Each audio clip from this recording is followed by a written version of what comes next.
Almost every improvement project has a spreadsheet somewhere behind it.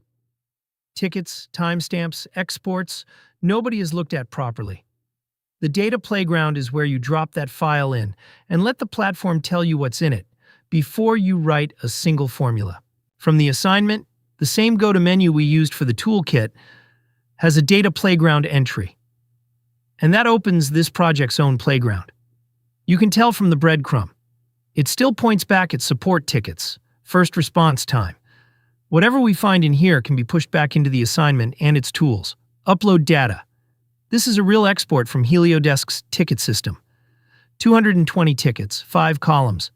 Date, product area, severity, the agent who answered, and the first response time in hours. It uploads, it's scanned, and it's ready.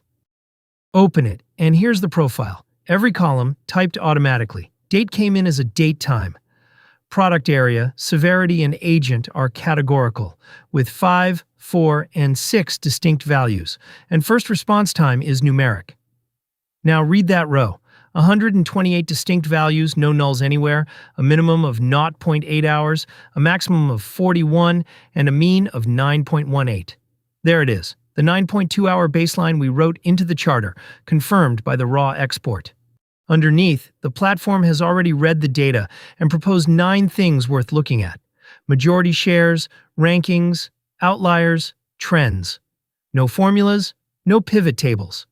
And at the bottom, you can push a column straight into a process or into a capability study, so the data doesn't stay stuck in the playground.